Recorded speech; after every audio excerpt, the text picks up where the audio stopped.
Hello friends, welcome to back benchers. आज हम RCC में अजम्पशंस जो लिमिट स्टेट मेथड है उसकी हम आगे सेकंड पार्ट की बात करने वाले हैं। तो लिमिट स्टेट मेथड में पिछले लेक्चर तक हमने डिस्कस कर लिया था कि एक्सेप्टेंस स्ट्रेंथ क्या होगी या एक्सेप्टेबल जो कंक्रीट और स्टील की स्ट्रेंथ कितनी होती है उसके बारे में हम बात कर चुके थे। उसके बाद हमने बात की थी डिजाइन लोड कैसे कैलकुलेट किया जाता है, उसके बारे में हम बात कर चुके थे। आज हम बात करेंगे लिमिट स्टेट मेथड को स्टार्ट करेंगे। व्हाट इज लिमिट स्टेट और लिमिट स्टेट मेथड होता क्या है उसको पूरा डिटेल में देखेंगे और देन हम डिस्कस करेंगे लिमिट स्टेट मेथड के अजम्पशंस। तो देखना ध्यान से, यहां पर आज हम बात करने वाले limit state method. Limit state method होता क्या है और उसके कॉरेस्पॉन्डली हमें आगे क्या है। तो देखो, लिमिट स्टेट मेथड डिस्कस करने से पहले हम बात करेंगे what is limit state. Limit state is the ultimate stage at which structure is unfit to use. मतलब क्या कहना क्या चाह रहा है, लिमिट स्टेट एक ऐसी स्टेट ऑफ स्ट्रक्चर होती है, स्टेट ऑफ अल्टीमेट स्टेज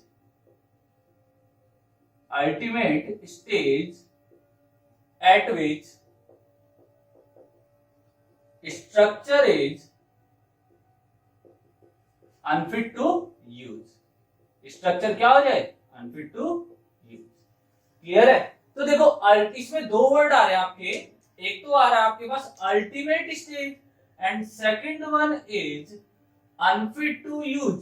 देखो अब ध्यान से देखना इसको, लिमिट स्टेट एक ऐसी स्टेज होती है स्ट्रक्चर की, एक ऐसी अल्टीमेट स्टेज होती है स्ट्रक्चर की जिस पर स्ट्रक्चर क्या हो जाता है, अनफिट टू यूज हो जाता है। तो देखना ध्यान से, अनफिट टू यूज होने का मतलब क्या है कि लिमिट स्टेट में एक अल्टीमेट स्टेज दिखाता है कोलैप्स को।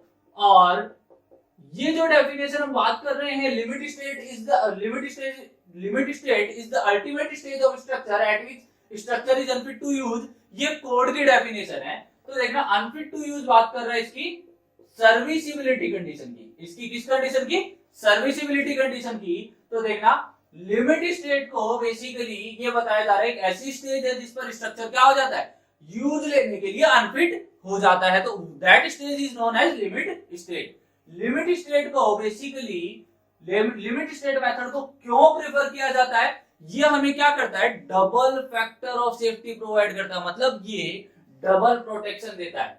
ये क्या करता है, हमें लिमिट स्टेट डबल प्रोटेक्शन देता है। और डबल प्रोटेक्शन देने का मींस क्या हुआ कि ये मटेरियल की तो फैक्टर ऑफ सेफ्टी कंसीडर करता है, ये मतलब मटेरियल को तो सेफ बनाता ही बनाता है, एज वेल एज ये लोड में भी हमें क्या करता है, फैक्टर ऑफ सेफ्टी बताता है। लोड में हमने निकाला भी है, जिस पे हम डिजाइन करेंगे, that is design load is equals to gamma into characteristic load. और गामा क्या था वहां पर, partial factor of safety for load, partial factor of safety for load.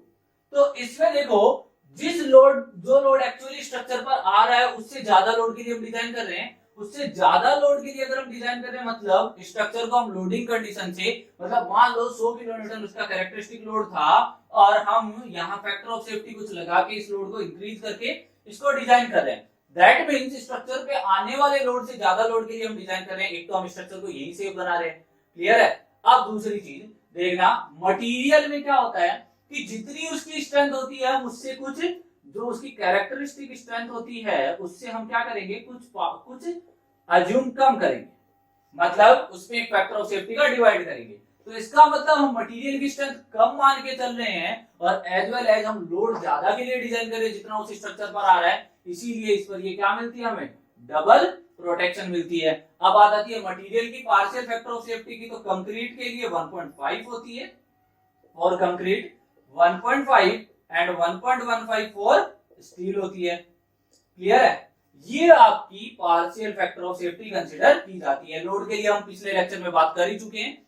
अब इसके बाद हम बात करते हैं कि लिमिट स्टेट बेसिकली कितने टाइप का होता है। तो देखो, लिमिट स्टेट में हम लिमिट स्टेट को बेसिकली दो टाइप से डिफाइन करते हैं।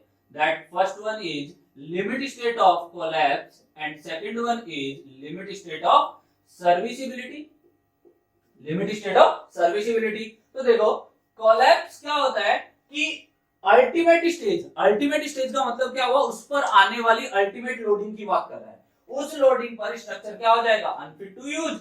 तो मतलब कोलैप्स जब कोलैप्स कब होगा, जब स्ट्रक्चर पर लोड आ रहा होगा, और लोड के कारण से क्या क्या जनरेट होता है, first one is flexor, second one is tension, third one is shear, fourth one is compression and fifth one is torsion. तो ये जो सारी चीजें हैं, ये गिवन लोडिंग पर अगर कोई स्ट्रक्चर इनमें फेल हो रहा है तो वो किसमें फेल हो रहा होगा, लिमिट स्टेट ऑफ कोलैप्स में। और अगर परमिसिबल लिमिट में स्ट्रक्चर है या परमिसिबल लिमिट को स्ट्रक्चर क्रॉस कर रहा है तो वो कंडीशन किसमें आएगी, सर्विसिबिलिटी कंडीशन में। और सर्विसिबिलिटी में कंडीशन कंसीडर किया जाता है that one is deflection, second one is cracking, third one is settlement and fourth one is vibration. ये चार पार्ट इसमें कंसीडर किए जाते हैं। तो अब हम बात करने वाले हैं first part, limit state of collapse in flexor. तो देखो लिमिट स्टेट में भी अलग अलग, लिमिट स्टेट ऑफ कोलैप्स के भी अलग अलग पार्ट होते हैं। उसमें हम first part limit state of collapse in flexor को डिस्कस करने जा रहे हैं।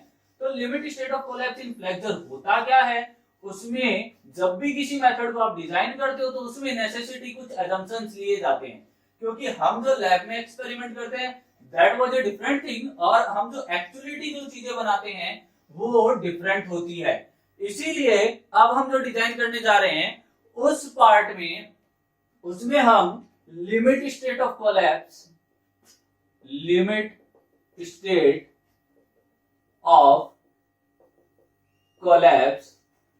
इन फ्लेक्सर की बात करेंगे। क्लियर है, लिमिट स्टेट।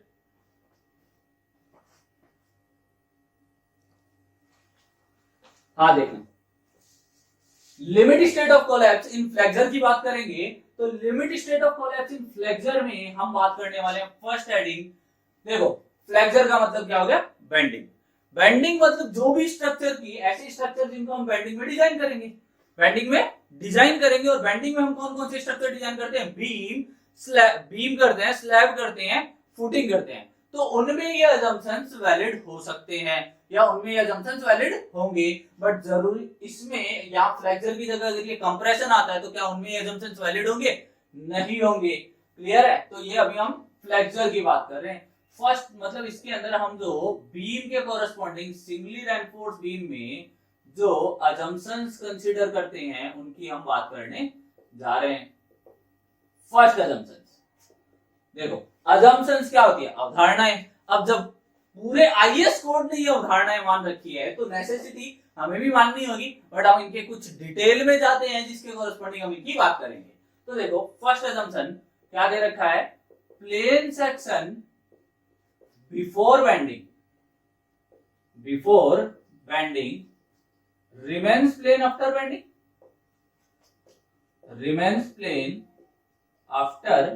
bending। इसको देखो अलग अलग तरीके से सब लोग अलग अलग तरीके से बताते हैं, हम अपने तरीके से देखेंगे। क्या कह रहा है, कोई प्लेन सेक्शन था बेंडिंग से पहले और बेंडिंग के बाद भी उसको क्या माना जाता है, प्लेन माना जाता है। तो उसको देखना असम्पशंस को कि प्लेन सेक्शन बेंडिंग से पहले जैसा था बेंडिंग के बाद भी कुछ वैसा ही रहेगा। तो उसमें देखो क्या होता है, एक हम एग्जांपल लेते हैं, हम एक बीम कंसीडर कर रहे हैं, और कैसी beam, simply supported beam consider कर रहे हैं जिस पर अभी तक हमने कोई लोड नहीं लगाया है। उसमें हमने एक सेक्शन अज्यूम किया, वो सेक्शन ये था, ये सेक्शन आपने क्या बताया, ए और बी सेक्शन था। अब आपने क्या किया, इस पर एक लोडिंग अप्लाई कर दी, लोडिंग अप्लाई की बीम पर, तो ये बीम कुछ ऐसी हो गई, इस पर एक यूडीएल लगा दिया। देखना ध्यान से, ये जो हमने सेक्शन माना है ये कुछ इस तरीके का सेक्शन है, देखना ध्यान से, कुछ प्लेन सेक्शन है, एकदम प्लेन माना है, और जो कि इस सरफेस के परपेंडिकुलर है। क्लियर है, अब देखना ध्यान से, इसमें भी हम वो सेक्शन मान लेते हैं, ये मान लो ये सेक्शन था आपका जो आपने माना था। क्लियर है, ये आपका सेक्शन था। अब इसके बाद लोडिंग आने के बाद में हमें पता है जब सिंपली सपोर्टेड बीम पर इस टाइप की लोडिंग आती है तो वो कुछ इस तरीके से बैंड हो जाती है सिंपली सपोर्टेड बीम,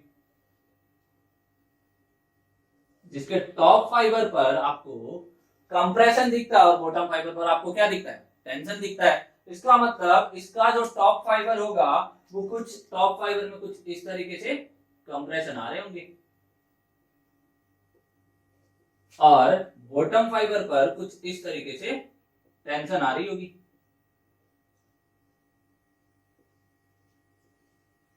क्लियर है यहां तक? तो मतलब यहां जो जनरेट हो रही है वो कंप्रेशन और यहां जो जनरेट हो रही है वो टेंशन हो गई। अब देखना ध्यान से, होता क्या है, अब हम इसी सेक्शन को यहां पर ड्रॉ करते हैं। इस सेक्शन को जब यहां पर ड्रॉ करेंगे तो ये सेक्शन कुछ ऐसा विजिबल होगा। क्लियर है? अब यहां पर हमने इसमें मान ली ये न्यूट्रल एक्सिस का पार्ट है और न्यूट्रल एक्सिस पर हम जानते हैं कि न्यूट्रल एक्सिस पर वैल्यू चेंज नहीं होती है। हम उस पर स्ट्रेन की वैल्यू क्या मानते हैं, जीरो, मतलब वहां के पार्टिकल डिफॉर्म नहीं होते हैं। तो देखना इस पर भी हमने ये न्यूट्रल एक्सिस बना दी।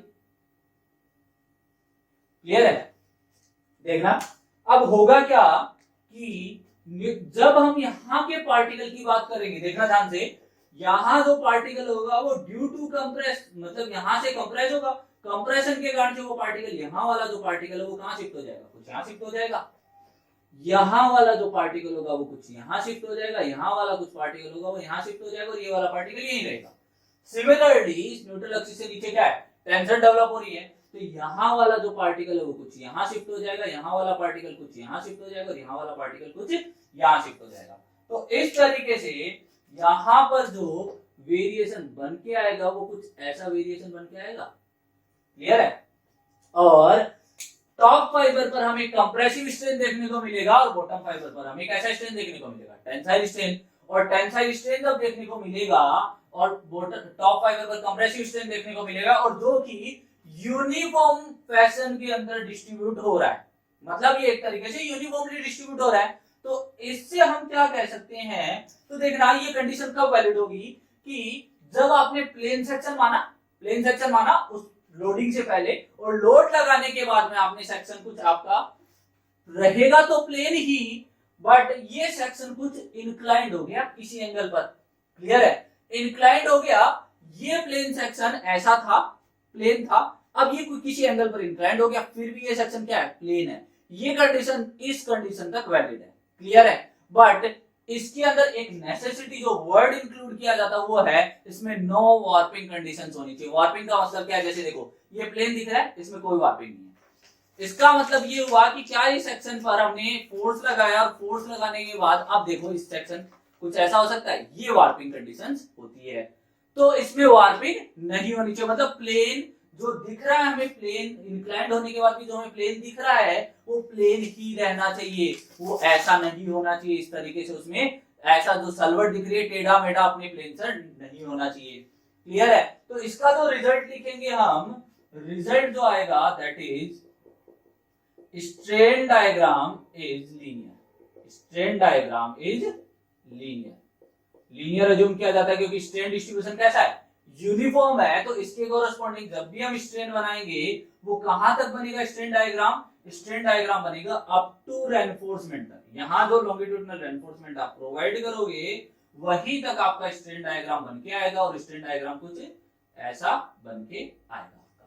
क्लियर है? यहां पर आपके टेंसाइल स्ट्रेन होंगे और यहां पर आपके क्या होंगे, कंप्रेसिव स्ट्रेन होंगे। ये आपका फर्स्ट असम्पशन है और ये रिजल्ट आपको याद रखना है क्योंकि ये नंबर ऑफ टाइम ये रिजल्ट एग्जाम में पूछा जा चुका है। ये रिजल्ट किसमें पूछा जा चुका है, number of time various exams में पूछा जा चुका है। अब हम सेकंड असम्पशन की बात करते हैं। सेकंड असम्पशन क्या कहता है कि जो कंप्रेसिव स्ट्रेन है, जो कंक्रीट में आप स्ट्रेन लेते हो वो कितना होना चाहिए, वो 0.0035 होना चाहिए। Compressive strain in concrete is assumed to be 0.0035 under flexure condition. तो जो कंप्रेसिव स्ट्रेन है मैक्सिमम, ऐसा कह सकते हैं हम, मैक्सिमम कंप्रेसिव स्ट्रेन है इज 0.0035 अंडर फ्लेक्सर कंडीशन।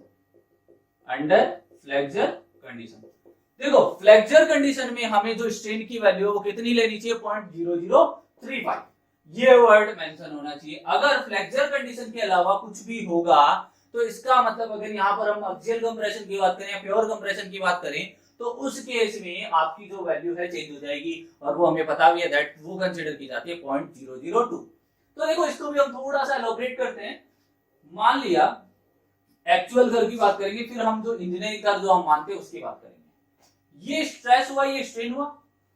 अब बात करते हैं कि हमेशा स्ट्रेन को इसी एक्सिस पर क्यों लिखा जाता है, इस स्ट्रेस को इस पे, क्या हम दोनों को इंटरचेंज कर सकते हैं? नहीं कर सकते। क्यों नहीं कर सकते? इस चीज को ध्यान से सुनिएगा कि स्ट्रेन एक इंडिपेंडेंट क्वांटिटी है जबकि स्ट्रेस स्ट्रेन पर डिपेंड करता है। अब ये दिमाग में आ रहा होगा ये कैसे होता है।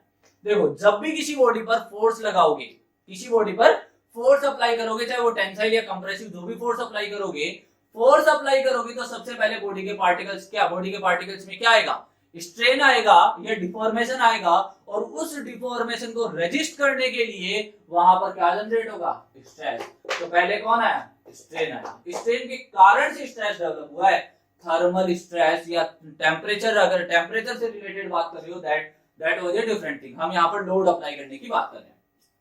तो देखो एक्चुअल कर्व जो होता है कंक्रीट का, वो कर्व कुछ ऐसा होता है, ठीक है। ये जो मैक्सिमम स्ट्रेन दिख रहा है, मैक्सिमम कंप्रेसिव स्ट्रेन जो जनरेट होता है, मैक्सिमम कंप्रेसिव स्ट्रेन जो जनरेट होता है वो जनरेट होता है 0.002 स्ट्रेन पर। तो यहां पर हमें फर्स्ट पॉइंट मिल जाता है, maximum compressive stress is at 0.002 strain. ये याद रखेंगे, एग्जाम में पूछा जा सकता है। सेकंड देखो ये कर्व आपको दिख रहा है, ये कर्व कैसा है, राइजिंग कर्व, और ये कौन सा है, डिक्लाइनिंग कर्व, डिक्लाइनिंग कर्व। तो सेकंड जो पॉइंट है याद रखने लायक, राइजिंग कर्व है, उसकी स्लोप ऑलवेज लेस देन होगी डिक्लाइनिंग कर्व से। ये आपको एक्चुअल कर्व के अंदर जो पॉइंट याद रखने हैं वो कुछ ये है। अब जो कर्व कंसीडर किया जाता है, कोड कौन सा कर्व कंसीडर करता है उसको भी देख लो। कोड क्या करता है, कोड जो कंसीडर करता है वो कुछ ऐसा करता है। ये जो स्ट्रेस पार्ट हो गया, ये जो पार्ट हो गया स्ट्रेस का, ये पार्ट हो गया स्ट्रेन का। यहां पर ये जो कर्व है ये है स्ट्रेट लाइन कर्व,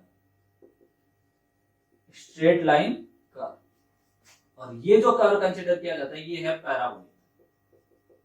क्लियर है? तो अब आपसे ये पूछ सकता है, देखना ध्यान से, यहां पर पैराबोलिक मैक्सिमम स्ट्रेन, यहां कोरस्पॉन्डिंग 0.002, और जो फेलियर स्ट्रेन कोड ने माना है दैट इज 0.0035। यहां तक बात समझ में आई? अब होता क्या है कि ये जो स्ट्रेंथ है यहां पर दैट इज एफसी के जो स्ट्रेंथ होती है, अब यहां पर हम कई चीजें डिस्कस करने वाले हैं। एफसी की जो स्ट्रेंथ होती है वो क्या है, क्यूब की स्ट्रेंथ है, और क्यूब जब बनाते हो तो क्यूब के कोरस्पॉन्डिंग क्या कंसीडर किया जाता है, देखो क्यूब जब क्यूब की टेस्टिंग की जाती है तो बॉटम में एक बेस प्लेट होती है, टॉप से एक लोडिंग प्लेट होती है, तो दोनों पर जब उस पे एक कन्फाइनिंग स्ट्रेस एक्ट कर रहा होता है वो क्या होता है, प्योरली कंप्रेसिव। बट जब एक्चुअल स्ट्रेस की, एक्चुअल कंडीशन की बात करोगे, जब भी आप बीम की बात करोगे, तो मान लो बीम के ऊपर एक स्लैब है बट बॉटम में कुछ भी नहीं होता, बॉटम में कुछ नहीं होता, इसका मतलब क्या होगा कि टॉप से आने वाले लोड के कारण से बीम क्या हो जाएगी, डिफ्लेक्ट होगी, और बीम जब डिफ्लेक्ट होगी तो वो किस कंडीशन में आ जाएगी, बेंडिंग कंडीशन में, मतलब अंडर फ्लेक्सर कंडीशन में। और फ्लेक्सर कंडीशन में आती है, flexor is more dangerous than compression. ये बात आपको समझ में आती है, क्योंकि फ्लेक्सर जब भी होगा तो उसमें टेंशन भी डेवलप होगी, और कंक्रीट क्या होती है, टेंशन में वीक होती है। इसी वजह से इसकी स्ट्रेंथ को कुछ कम अज्यूम किया जाता है, और वो कितना अज्यूम किया जाता है वो हम बात करते हैं। इसकी जो स्ट्रेंथ अज्यूम की जाती है वो अज्यूम की जाती है 0.67 एफसी के, दैट इज एफसी के डिवाइड बाय 1.5। ठीक है, इतनी स्ट्रेंथ अज्यूम कर ली जाती है क्योंकि प्योरली कंप्रेसिव लोड नहीं आ रहा था, इस पर शियर भी आ रहा था, टॉर्सन भी आ रहा था, और अदर कंडीशंस भी है, क्योंकि स्ट्रक्चर की साइज भी बढ़ गई एज कंपेयर टू क्यूब। क्योंकि इस टाइम जब चेक करते हैं तो क्यूब की साइज होती है 15 into 15 into 15, अब वो क्यूब की साइज चेंज हो चुकी है, मतलब यहाँ जो सैंपल है उसकी साइज चेंज हो चुकी है। तो ये क्या हो गया आपका 0.67 एफसी के, ये हो गया कैरेक्टरिस्टिक स्ट्रेंथ ऑफ स्ट्रक्चर, ये हम बात भी की थी हमने लास्ट लेक्चर में, ध्यान से देखोगे। इस लेक्चर से पहले प्रीवियस लेक्चर जरूर देख लें, जिसमें आपको काफी सारी चीजें मेंशन की हुई मिल जाएगी। अब तक के जितने भी लेक्चर है वो अगर आप सीरीज में देखोगे तो आपको इस लेक्चर में कोई प्रॉब्लम नहीं आएगी, ठीक है। अब इसके बाद इसकी स्ट्रेंथ को क्या हम इस कैरेक्टरिस्टिक स्ट्रेंथ पर स्ट्रक्चर को डिजाइन कर लें? नहीं, हम इससे भी और सेव करवाएंगे स्ट्रक्चर को, और स्ट्रक्चर को जब सेव करवाएंगे तो इसकी स्ट्रेंथ कुछ और रिड्यूस हो जाती है, और उस पर पार्शियल फैक्टर ऑफ सेफ्टी काम में लेते हैं। तो इस पॉइंट पर जो स्ट्रेंथ है 0.67 FCK divide by 1.5, that is 0.446 FCK, और जिसको कंसीडर किया जाता है 0.45 FCK, 0.45 FCK।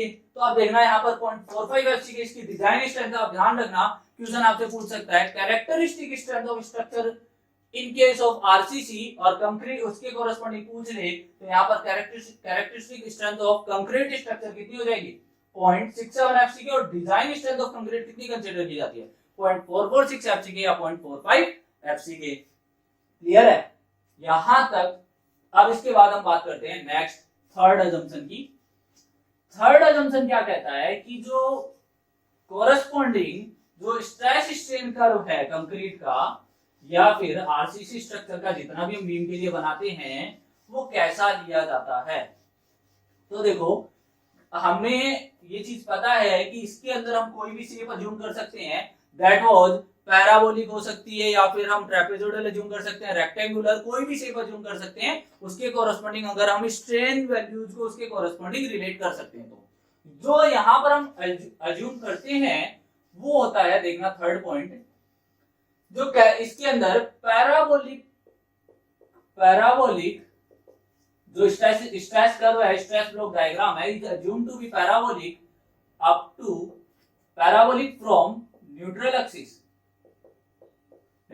से अप टू 0.002 स्ट्रेन, 0.002 स्ट्रेन तक क्या किया जाता है? पैराबोलिक कंसीडर किया जाता है। एंड रेक्टेंगुलर या स्ट्रेट लाइन, जो भी आप बोलना चाहो, रेक्टेंगुलर अप टू 0.0035 स्ट्रेन, यहां तक। इसका मतलब ये हुआ कि ये जो कंक्रीट का जो ब्लॉक डायग्राम है वो कुछ ऐसा, जो क्रॉस सेक्शन है वो ये दिख रहा है। आप 3 रेनफोर्समेंट आपने प्रोवाइड किए हैं, तो उसका जो यहाँ पर स्ट्रेस स्ट्रेन डायग्राम क्या होता है, कुछ ऐसा होता है। अभी हम फर्स्ट अजम्पशन में बात करते हैं, strain diagram is linear and up to centroid of tension reinforcements. यहाँ पर स्ट्रेन की वैल्यू अभी हम बात कर लिए 0.0035, यहाँ की अभी हमें नहीं पता है। इसके कोरस्पॉन्डिंग अगर स्ट्रेस डायग्राम बनाएंगे तो स्ट्रेस डायग्राम कुछ ऐसा बनता है, देखना ध्यान से। यहां पर हमने मान लिया कि 0.002 स्ट्रेन था, 0.002 स्ट्रेन था, तो उसके कोरस्पॉन्डिंग जब हम इधर वैल्यूज बनाएंगे तो यहां तक न्यूट्रल एक्सिस से यहां तक का डायग्राम क्या होना चाहिए? पैराबोलिक, और उसके बाद क्या होना चाहिए? रेक्टेंगुलर या स्ट्रेट लाइन। तो इस कंडीशन में यहां पर जो डिजाइन स्ट्रेस की वैल्यू कंसीडर की जाती है 0.45 FCK, और इधर जो स्ट्रेस दिखता है आपको, दैट इज ये टेंसाइल स्ट्रेस मिलेगा यहाँ पर। क्लियर है? ये कंसीडर आपका स्ट्रेस डायग्राम किया जाता है। और ये नंबर ऑफ टाइम क्वेश्चन पूछा गया है कि कहां तक पैराबोलिक होता है। न्यूट्रल एक्सिस से 0.002 स्ट्रेन तक parabolic, and up to 0.0035 strain तक क्या होता है? रेक्टेंगुलर या फिर स्ट्रेट लाइन होता है, यहां तक। और इस कर्व को अगर हम इनिशियल कंक्रीट के कर्व से भी रिलेट कर सकते हैं। देखो ध्यान से, हमने जो बनाया था वो कर्व कुछ ऐसा था, यहां तक कर्व क्या था? 0.002 स्ट्रेन तक पैराबोलिक, और उसके बाद क्या था? Straight line. तो इसी से इस कर्व को रिलेट किया गया है। नेक्स्ट अजम्पशन, फोर्थ अजम्पशन क्या कहता है? फोर्थ अजम्पशन कहता है कि जितने भी टेंसाइल स्ट्रेस होंगे वो सारे के सारे कौन लेगा? स्टील लेगा, मतलब tensile strength of concrete is ignored. और ये अजम्पशन बहुत अच्छा अजम्पशन है, जो हमें ये बताता है कि हम किस टाइप के सेक्शन डिजाइन कर रहे हैं। मतलब ये कह सकते हैं फोर्थ अजम्पशन को दो तरीके से डिफाइन कर सकते हैं। First one is tensile strength of concrete is ignored.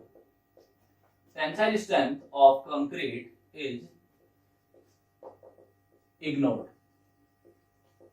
Ignore कर दी जाती है टेंसाइल स्ट्रेंथ ऑफ कंक्रीट। तो टेंसाइल स्ट्रेंथ ऑफ कंक्रीट, या फिर ये कह सकते हैं all tensile stresses taken by steel. तो देखना, tensile strength of concrete ignore करने का मतलब क्या हुआ? ये एक कंक्रीट का सेक्शन था जिसमें ये न्यूट्रल एक्सिस थी, ये नीचे रेनफोर्समेंट प्रोवाइड किए गई, ये कंप्रेशन जोन था, ये टेंशन जोन था। अब इसमें ये बोला गया कि ये जो tensile strength of concrete ignore किया गया। क्या कंक्रीट की टेंसाइल स्ट्रेंथ नहीं होती है? होती है, बट बहुत कम होती है टेंसाइल स्ट्रेंथ। तो जो टेंसाइल स्ट्रेंथ बहुत कम होती है, तो उस केस में यहाँ पर क्या देखने को मिलेगा कि जैसे ही कंक्रीट को हम टेंशन के लिए बताएंगे कि टेंशन ले सकती है, तो हमें ये पता है कंक्रीट की bending tensile strength that is 0.7 root FCK, जो बहुत कम होती है। और बहुत कम होती है तो उस स्ट्रेस के बाद में ये सेक्शन पर यहाँ पर हमें क्या हो जाएंगे, क्रैक विजिबल होने लग जाएंगे। और एक पर्टिकुलर लिमिट के बाद में ये सेक्शन 0.7 रूट FCK पे जैसे ही क्रॉस करेंगे, ये नंबर ऑफ क्रैक विजिबल होंगे। और नंबर ऑफ क्रैक विजिबल होंगे तो हम इस सेक्शन की स्ट्रेंथ नहीं एज्यूम करते हैं। तो यहाँ का जितना भी सारी स्ट्रेंथ होगी वो कौन रजिस्ट करेगा, ये रेनफोर्समेंट रजिस्ट करेंगे। और कंप्रेशन को कौन रजिस्ट करेगा, कंक्रीट रजिस्ट करेगा। तो इसका मतलब ये हुआ कि जितने भी टेंसाइल स्ट्रेस आएंगे वो कौन लेगा, स्टील लेगा, रेनफोर्समेंट लेगा। तो रेनफोर्समेंट अगर उस चीज को रजिस्ट करेगा तो यहाँ पर इस पार्ट में क्या विजिबल होंगे, क्रैक विजिबल होंगे। तो ये इस टाइप की थ्योरी को क्या बोलेंगे, या फिर हम यहाँ पर ये कह सकते हैं यहाँ पर कैसा सेक्शन डिजाइन करें, क्रैक्ड सेक्शन डिजाइन करें। और इस थ्योरी को क्या बोलते हैं, क्रैक्ड सेक्शन थ्योरी। इसका मतलब आरसीसी में जितने भी सेक्शन डिजाइन होते हैं वो सारे किस टाइप के सेक्शन होते हैं, क्रैक्ड सेक्शन होते हैं। क्लियर है। नेक्स्ट अजम्पशन की अगर हम बात करें कि जो परमिसिबल स्ट्रेस है in steel, permissible stress in steel is considered as 0.002 plus 0.87 Fy upon ES। इसके बारे में हम बात भी कर चुके हैं। जो हमारा बेसिक कॉन्सेप्ट का सबसे लास्ट लेक्चर है उसके अंदर हमने इसमें बात भी की है, या आप उसमें भी जाके देख सकते हो, रेनफोर्समेंट वाले लेक्चर में भी, कि आपको मिल जाएगा। तो देखना, ये बोल रहा है फिफ्थ अजम्पशन कि सारे के जो permissible tensile strain, permissible tensile strain या फिर maximum tensile strain, maximum tensile strain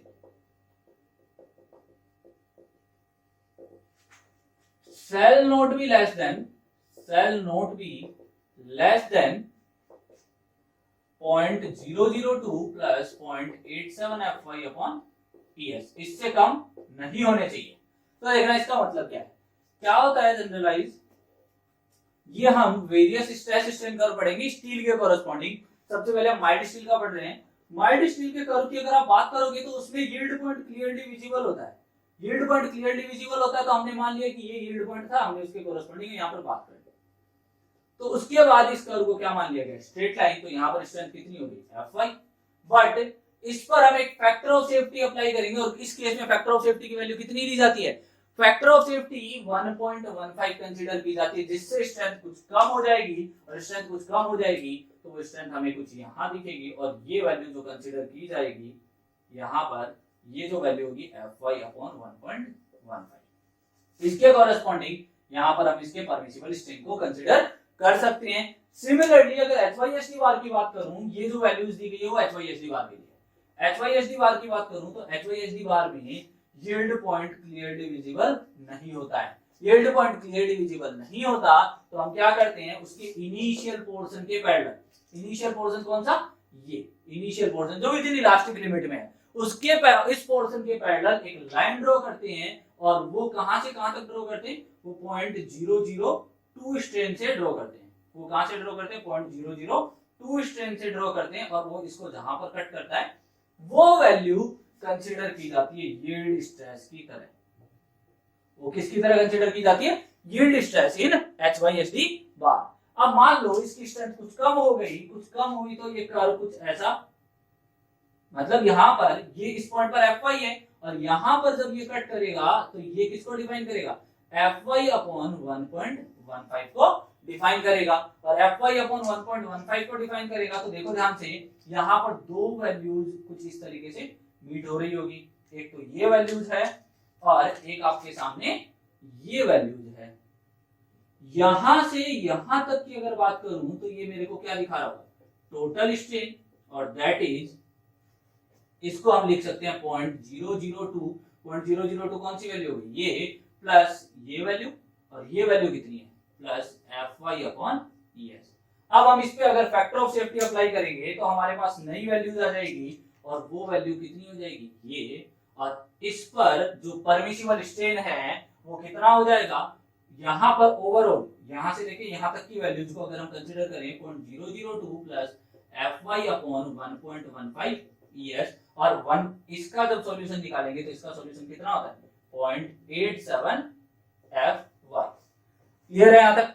ये आपके बेसिकली 5 असम्पशन थे जो limit state of collapse in flexor में कंसीडर किए जाते हैं, और इन्हीं के बेस पर आगे आने वाले टाइम में हम बीम स्लैब, बीम में जितने भी टाइप की बीम होती है, singly reinforce beam, doubly reinforce beam, flange beam, फिर स्लैब को डिजाइन करेंगे, और फुटिंग में भी यही असम्पशंस काम आएंगे।